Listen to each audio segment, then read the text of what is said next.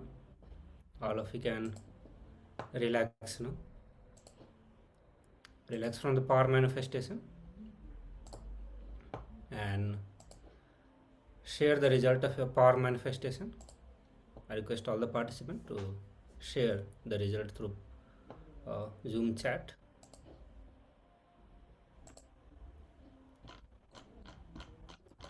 So today we are manifesting powers of body sculpting, where you choose a specific part of the body or any other part of the body and changing it as you want it to change.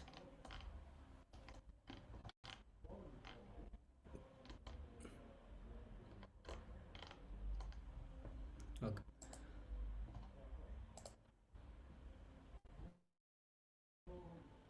Also, we'll get ready for the next session, and next session is on Pranayama.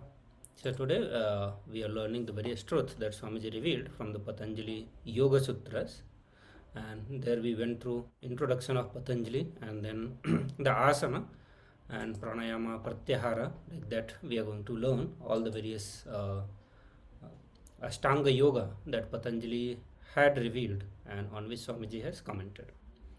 So from that, Swamiji is sharing that yogic body is characterized by these four.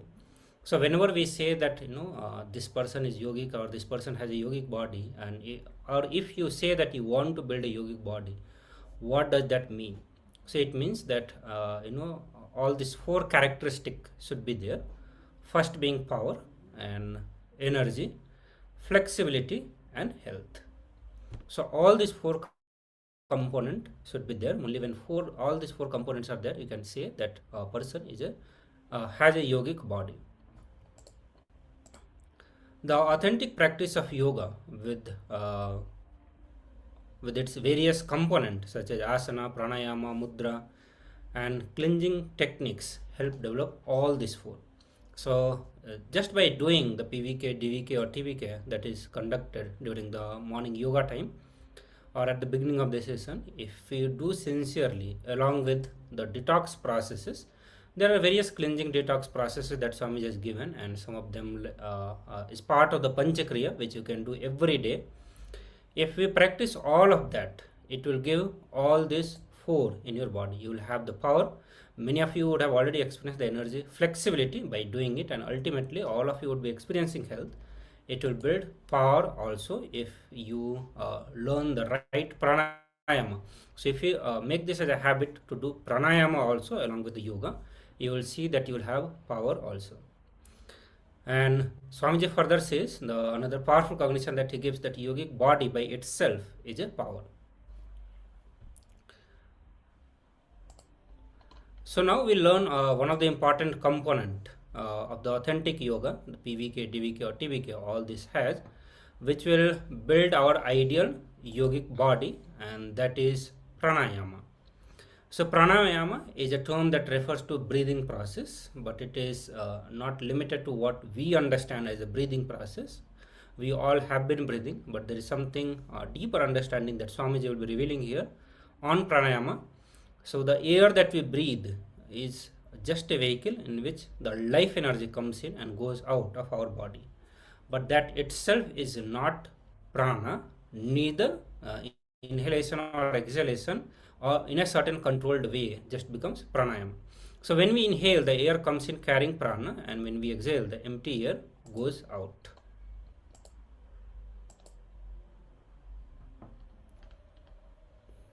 So here is a verse. Pranarodhametha tanim pravakshyami samastataha pranasya dehago vayur ayama kumbhaka smritaha.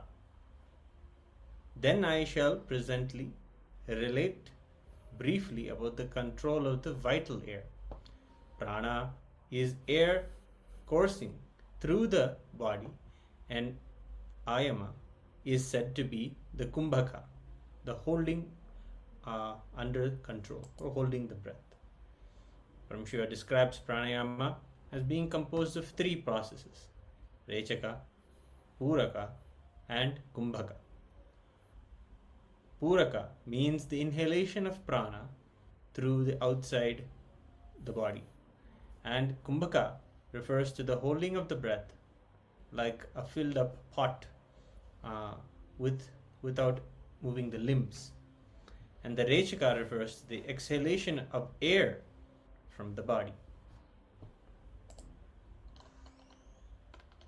So the consistent and proper practice of pranayama increases our life energy, giving us greater mental abilities, slowing the aging process, ridding the body of diseases, fatigue, and the thirst, and helping us manifest the divine powers such as levitation, teleportation, and materialization. Pranayama is where yoga reveals itself as much more than mere physical practice. No other discipline has understood and presented the means to regulate and expand one's own life energy like yoga. The practice of pranayama leads to the purification of the body and of the energy body and its channels. These are known as nadis, and this is referred to in the Yoga Tattva Upanishad, and to the ultimate experience of manifesting the powers of Paramashiva.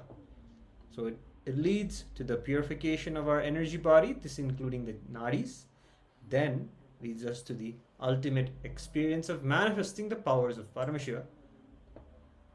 This is from the Kumbhaka Paddhati. Then, through proper asanas, physical well-being is achieved, muscles are toned, the nervous system is strengthened, vital organs are regulated and brought into the state of health. This is from the Hatha Tattva Kaumudi, chapter 11. And thus the body becomes ready for pranayama. This is from the Darshana Upanishad. And it is with pranayama that the real technique of yoga begins. So there are further revelations, Akashic revelations on the pranayama, which Swamiji himself has given, and he says that air is not life energy. There is a certain energy that goes inside along with that air, and that is what is called prana. Air is just like a lorry, and prana is the object that goes inside that lorry, that vehicle. The life energy is carried by the air, it goes inside, life energy gets unloaded into the body, stays inside, the prana stays inside, and the lorry comes back, comes out. That means the air that we breathe in comes out. And many of us understand breathing as air movement with the thoughts being awakened. But that should be stopped, and that is what is called pranayama. So whenever we are having air movement or the breathing that is happening, along with that a lot of thoughts also gets awakened. But that is not pranayama. Only when along with the breathing, when we are able to stop the thought current or the thoughts that is going on inside, or while you are breathing in a thoughtless space, that is called pranayama. So prana and breathing both are not equivalent word. Cessation of breathing is what is called pranayama. Cessation of air movement with the thought is called pranayama. So when you are able to stop completely the thoughts that you are having while you are inhaling and exhaling, when you go into that unclutched space and whatever you inhale, that is prana, and that builds the body. So only air movement, no thought, is what is called pranayama. But if there is more thought, understand, less life energy will go inside, means less prana will go inside. If there is a less thought, more life energy will go inside, means more and more prana will go inside, and then only you can say even the pranayama process would be happening. And Swamiji gives one example that if the lorry itself becomes too heavy, then less product will come inside. And if this is what is going to happen, then it is of no use. Lorry should be less weight and more product should come through the lorry. That is how the ideal situation should be. So when we stop our mind, breathing gets fulfilled. If our mind is interfering with our breathing, it won't be fulfilled. And that is the essence of all the spiritual practices related to pranayama. So all the purpose of pranayama is breathing prana as much as possible along with the cessation of mind. So almost all of us are doing the same thing. Too much of air goes inside, but no prana is going inside because so much of thoughts, so much of samskaras or incompletion that is sitting inside, it is continuously making us think. and because of that life energy does not go inside. Only and what Swamiji said, that only life energy should be coming inside, not the thought current. That is the ideal situation. So we are supposed to be having no thoughts but only breathing, and now we are supposed to learn that science also on how to breathe prana without having any thoughts. So what is pranayama? It is some part of you does not get enough oxygen. Your brain needs to get a certain level of oxygen. Your heart needs to get a certain level of oxygen. Your blood circulation needs to carry certain levels of oxygen to all parts of your body. Your body getting proper oxygen supply is the purpose of pranayama. The purpose of pranayama is achieved if your body gets enough supply of oxygen. The first level pranayama is just regulating the 4 actions for flow, going in, staying in, coming out, and staying out. The second stage of pranayama is elongating. I can say the second stage is, I am putting it now serially, elongating the 4 stages, stretching out the 4 processes. The third stage of pranayama is stopping in any one of the 4, retaining or holding the breath or holding one of the processes. The fourth stage of pranayama is because of being centered in one object, internally or externally. If your breathing stops, that is the 4th step. So concentrating on an object or an internal object, because of that your breathing stops, the movement stops, and you'll experience the stage of breathing without thinking. Breathing may not happen, but your thinking will not be there. That stage, the 4th stage, is one of the most powerful pranayama. This is the 4th stage of the pranayama. So in this stage, you'll be able to create anything you want because all the materials are created out of prana. You will have access to the base material, and that is like if you have a clay, you can make anything which can be made in that clay. The same way, if you have prana under your control, you can make anything you want because everything is made out of prana. All the materials made out of prana can be made by you, and you can achieve the state of the stoppage of breath by being centered and your awareness being centered on something internally or externally. When you start thinking with integrity, your breathing will become beautiful and best. That is the best pranayama you can do. Thinking with integrity is the best pranayama, and that is the result of all the pranayamas. We'll now see a short clip where Swamiji is describing the significance of pranayama as a technique for enlightenment itself.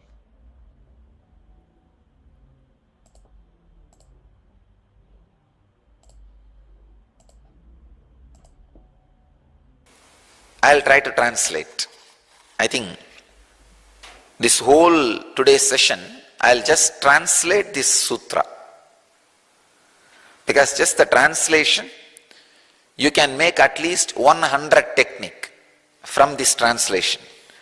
100 pranayama techniques. Still I am not able to get the right word for the pranayama, English word. The close word can be life breath. I'll use the word life breath roughly to translate pranayama.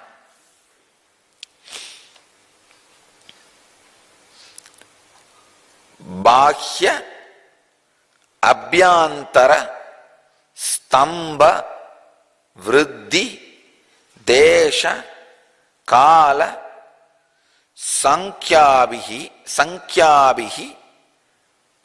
paridrishta dirgha sukshmaha. God.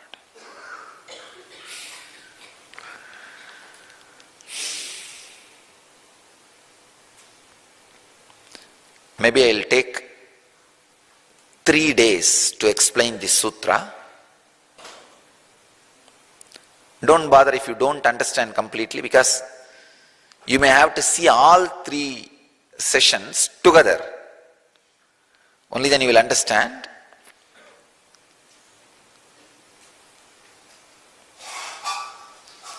I'll explain the first part today. Bahya Abhyantara Stamba Vrittihi.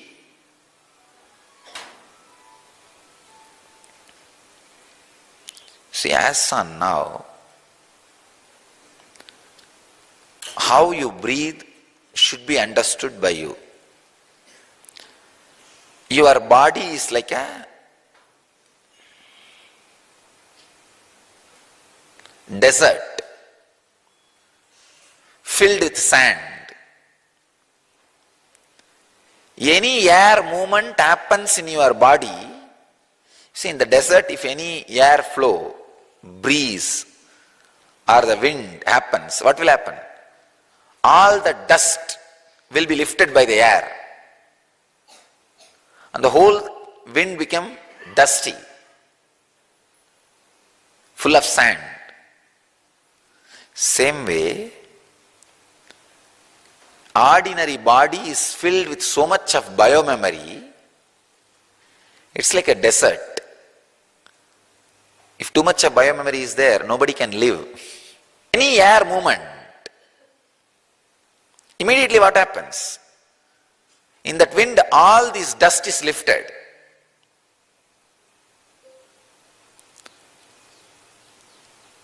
So the breathing,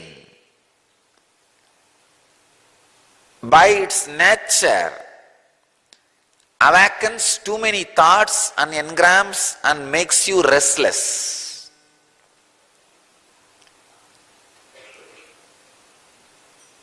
Unfulfilled.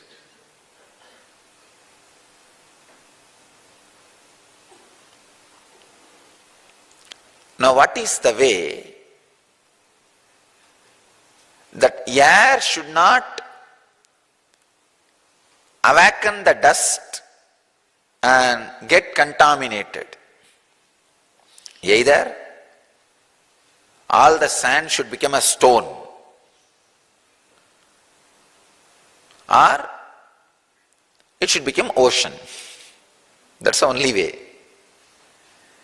Either all your biomemories should become stone, means dead, once for all. It cannot be awakened by the breeze at all.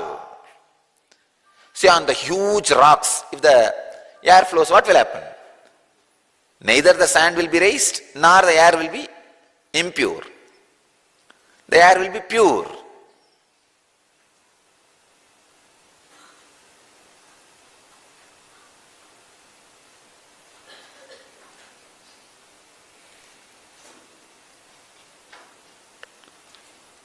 Very important thing, please understand.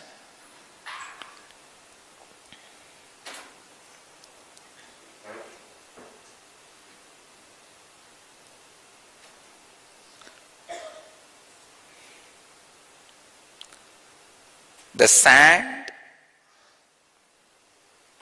and the air, when they mix together, both are corrupted. When the biomemory and your life breath, when they are mixed together, both are corrupted.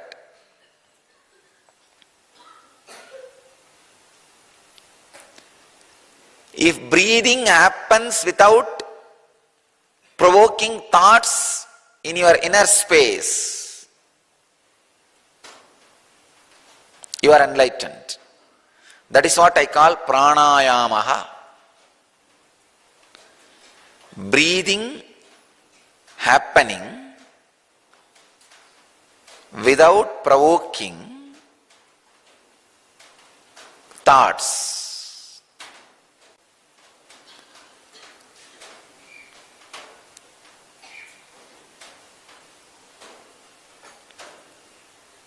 I am actually trying to do my breathing in all your bodies. Because now I am breathing without having any thought. No thoughts are provoked in me, but I am breathing.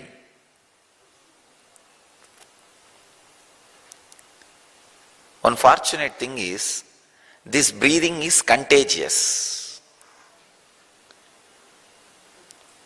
if you sit with this breathing, in my breathing space, slowly, slowly your breathing also catches this.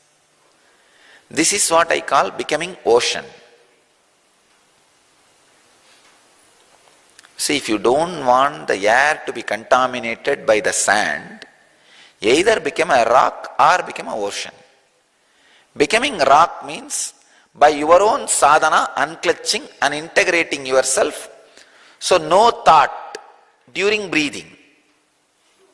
That's one method. Second, if you think, no, when can sand become stone? By my practice. Or at least be one with the ocean. Just go and become one with the ocean. That's what surrendering to God.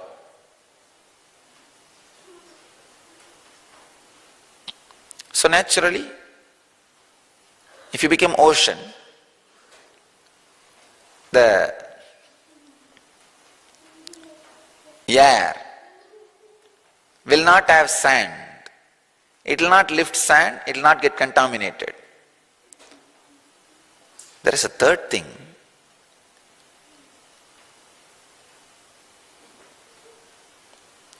Neither you need to become rock, nor you need to go and surrender to the ocean. Suddenly, a river will start flowing over you. That is what I call grace, compassion of the Master. When the river starts flowing over you,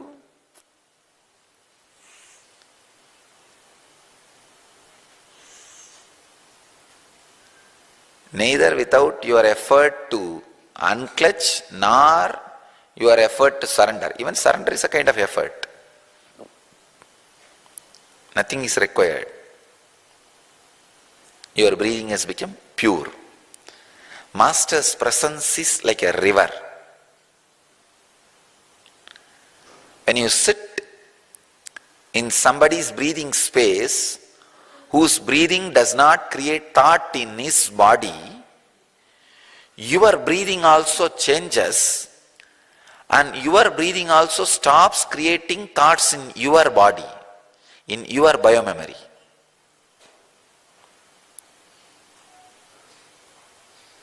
I can see very clearly this prana is going through my nostril, and it is going, taking a turn near my ajna, and whatever portion came in, it is just absorbed and goes all over the body as samana,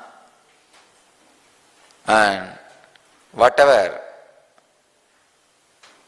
amount of air is required to go out so that the pumping can happen, for that reason certain amount of air is sent out. But I am not seeing any difference between the air which goes inside, air which comes outside, any chemical change, any difference. Usually the science says the air which goes inside has more oxygen, air which comes out has more carbon dioxide, the oxygen is absorbed inside. But I am seeing clearly, at least in my body, chemically I don't see difference between these two. Maybe we'll do some scientific research, because I am not seeing difference chemically. Only in the level of prana, the process is happening. So whenever the air goes in and comes out without creating any thought, it is pranayamaha. So if you sit in the breathing space of a person who breathes in that way, your breathing also changes, because your biomemory is intelligent. Please understand. If you like somebody's body language, You don't need to learn his body language step by step, word by word. Just like that you will pick up. You will just do what he does. You will just do what he does.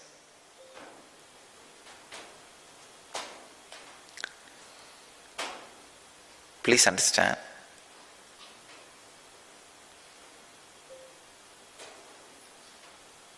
Body language which is able to inspire many people's biomemory, automatically to follow its expression is what I call charisma. Charisma has nothing to do with being beautiful or handsome or any measurement. See, some of these celebrities, they don't have what you call as being handsome or beautiful and all that. But their body language has something simply which makes people follow. That is what is charisma. But understand, if you follow somebody's body language who is not complete in himself, you are entering into a most dangerous zone. Do not follow somebody's body language who is not complete.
I think the best way to explain this sutra is to give you experience.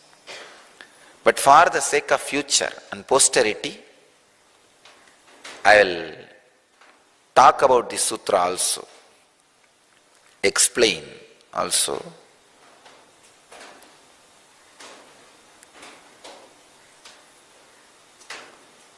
I'll give you a straight instruction how to breathe without creating a thought. Sit in a very comfortable posture, the first thing. Second, just observe the breathing movement. Whenever you get a thought other than the breathing action, stop the breathing then and there. Whether you are in the process of inhaling or holding or exhaling, whatever may be the cycle happening in you, please understand, the moment you see a thought is happening other than the breathing process, see a thought like, oh, I am inhaling, I am holding, I am exhaling, that is allowed. any thought other than the breathing process starts, stop the breathing immediately. You will see the thought will disappear. Then again allow the breathing process. Again when the thought starts, stop. I can say this is one of the most powerful pranayama process. Very powerful pranayama process I can give you. Maybe today I will stop with this one pranayama technique.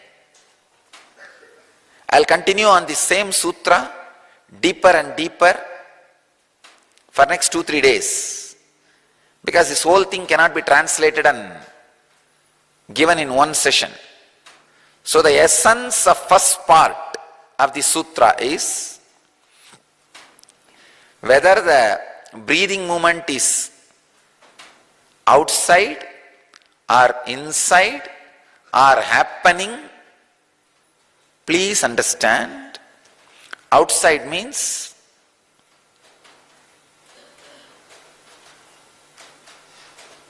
lungs are empty, air is outside.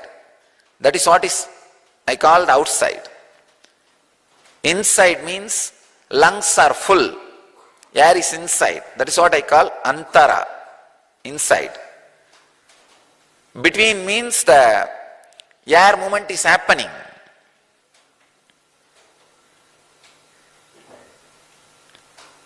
Between the outside and inside. Whatever may be the situation, the moment you have a thought, stop it.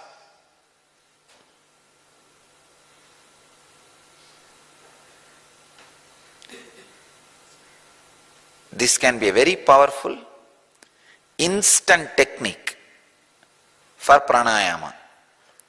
But I will give you more and more, deeper and deeper techniques in further satsangs. Today I will stop with this.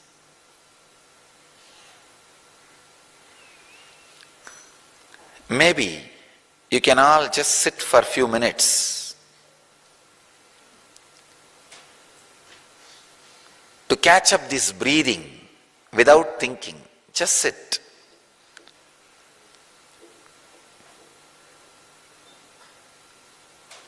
Sit in Padmasana or Vajrasana and Samana Mudra.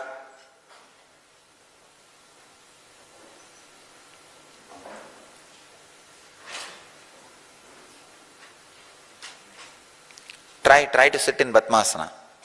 You don't need to do anything. Just sit in Padmasana and Samana Mudra. You don't even need to close your eyes. Like an infection, now you will catch this breathing without thinking.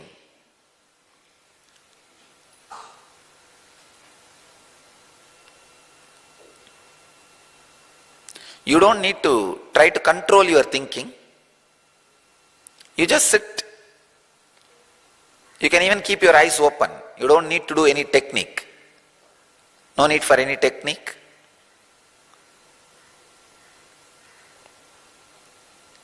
I'm just going to chant the bija of prana.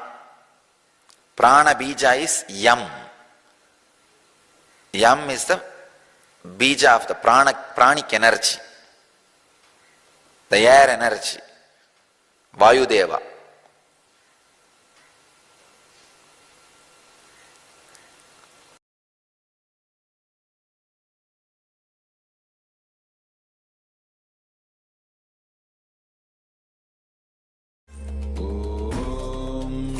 Nithyananda Paramashivoham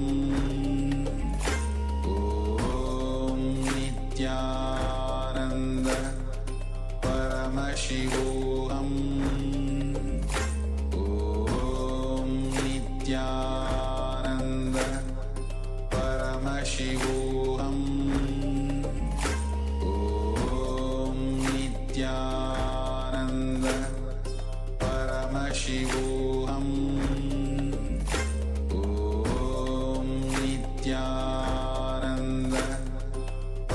Paramashivoham Om Nithyananda Paramashivoham Om Nithyananda Paramashivoham Om Nithyananda Paramashivoham Om Nithyananda Paramashivoham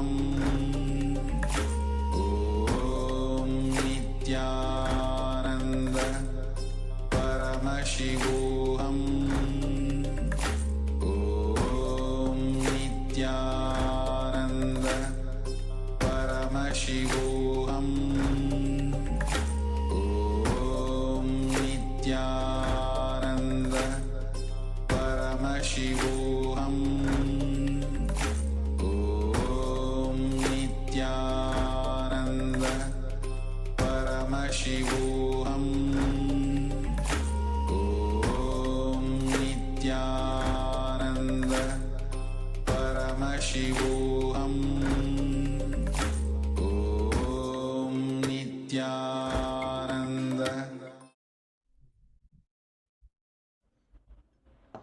Yes, that was a very beautiful session where Swamiji is describing pranayama, not just describing, but if you are sincerely watching the video, you would also be able to experience his very prana. Yes, so let us do the pranayama. So pranayama will help us achieve a thoughtless space, only air movements and no thoughts. We're supposed to be having no thought, but only the breathing should be going on. We now need to learn the science of breathing without thinking. So we are about to enter into the pranayama itself, and that will help us experience this no thought zone. Anybody with a heart condition, do not strain yourself. Do this very lightly. And you can take a break between the rounds also, so that you are comfortable. So please, first let's begin the steps. Wherever you are, please stand up and separate your legs so that you're stable, anchored, and go ahead. Begin to inhale as slowly as possible. Hold your breath, retain your breath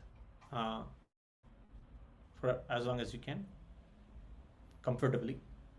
Exhale as slowly as you can. Then, after exhaling, hold as long as you can before inhaling again.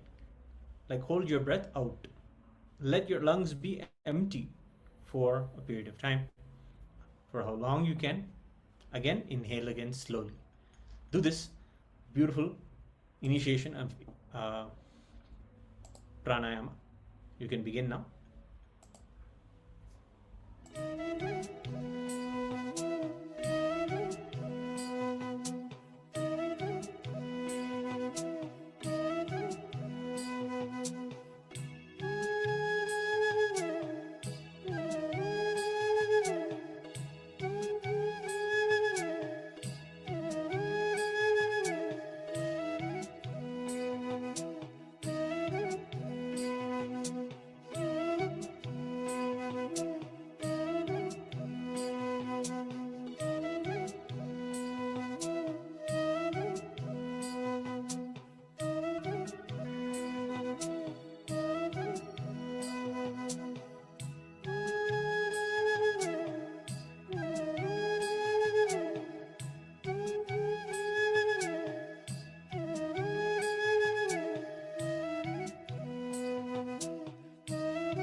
Yes, Nithyananda everyone.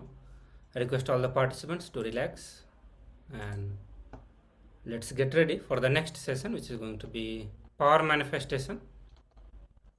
After experiencing the blissful space with the pranayama, it's time let us manifest oneness with Swamiji. Again, in this round, we will be working on sculpting the body.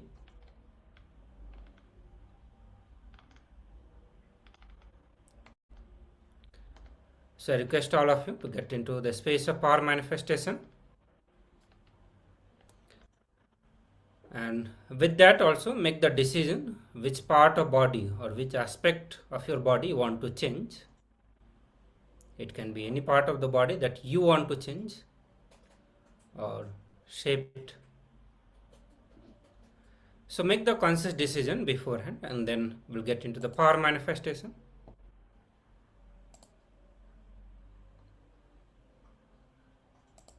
Yes, so everyone ready now? So please connect with Swamiji by chanting Mahavakya intensely and loudly. Chant Mahavakya. When you are chanting the Mahavakya, you can be intense, really intense, so that your whole body is filled with the vibration of Mahavakya. Whole body should be filled with the vibration of Mahavakya, so that there is no other sound, no other verbalization that will be going on inside. And relax in the space of oneness with Swamiji, with the Satya Sankalpa, with the declaration to sculpt the body part that you have chosen or that you want to manifest. Let us start now. We'll have few minutes for this power manifestation. Nithyananda Paramashivoham Nithyananda Paramashivoham Nithyananda Paramashivoham Nithyananda Paramashivoham Nithyananda Paramashivoham Nithyananda Paramashivoham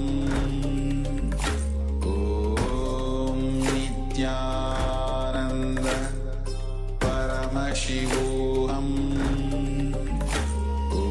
Nithyananda Paramashivoham Nithyananda Paramashivoham Nithyananda Paramashivoham Nithyananda Paramashivoham Nithyananda Paramashivoham Nithyananda Paramashivoham Nithyananda Paramashivoham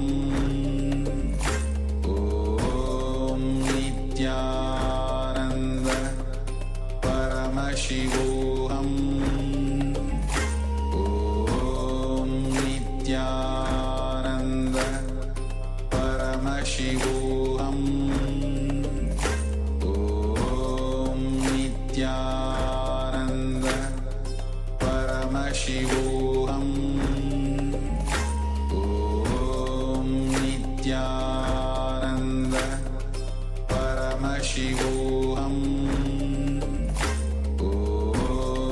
Nithyananda Paramashivoham Nithyananda Paramashivoham Nithyananda Paramashivoham